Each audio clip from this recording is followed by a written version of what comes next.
my basic feeling from a U.S. perspective is at this juncture we should still probably be looking at the ad hoc approaches and exploring what is possible through existing structures, although I think we've got plenty of data from the six-party talks to make assessments of that. But the minilateral efforts, I think, are very worthwhile. U.S., Japan, South Korea, trilateral meetings, U.S., Japan, China, and you can sort of run through the litany of minilateral talks that could be created. And I think through a series of trial and error, and of course as events happen and things happen in the region and you're forced to deal and address problems, I think we'll discover whether or not a different approach than what we're currently experiencing is worthwhile. The common task for these Asian countries is, of course, to talk about the U.S. and think about the role of the U.S. jointly, and talk about China, think about China jointly, and think about and talk about U.S.-Chinese strategic relationship jointly. And so that's a natural agenda of cooperation among ourselves. And as I said, Japan should be part of that. So Japan-China strategic competition is almost nonsense to me. Because, first of all, that's not what's happening, and I don't think that's going to happen in the future.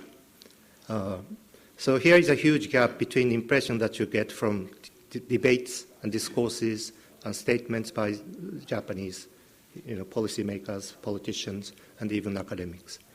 The gap between those debates may imply to you and actually what's happening. And as far as Japan's policies, where money is spent, where human resources are used, there is a huge intellectual gap there. Most of Chinese strategic analysts would perceive U.S. strategic moves as an effort to contain China.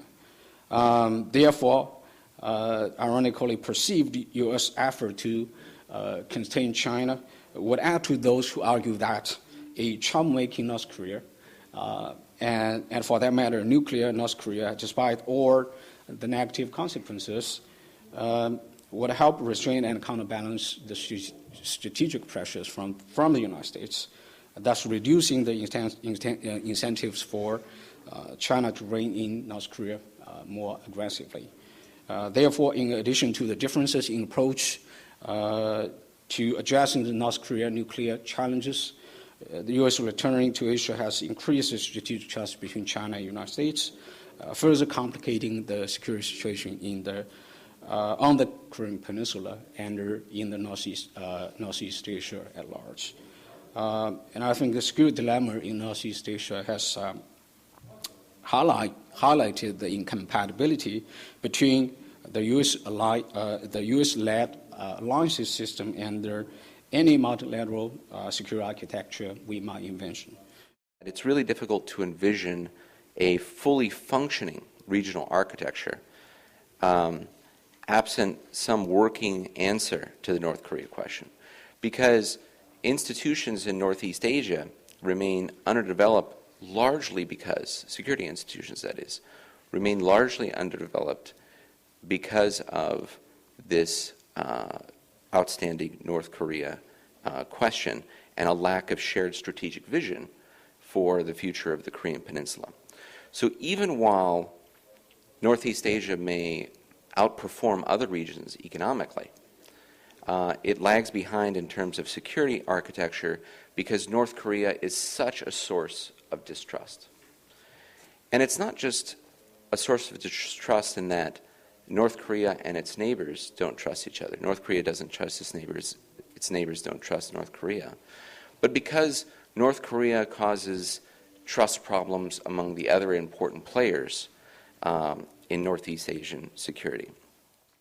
Obviously, thinking about architecture in itself suggests too much of a boundary around very complex issues. So we all look at this from different perspectives. I'm impressed, though, with how we've had 4 sophisticated presentations. Nobody sort of leapt at the bait of coming up with one pristine architecture. That's too unrealistic. But nobody shied away from the need for it, both for the reasons that, in fact, Leif just emphasized in terms of normatively, in terms of trying to fight the zero-summism that could become a bigger trend, but also to do real things that we heard from our first two speakers.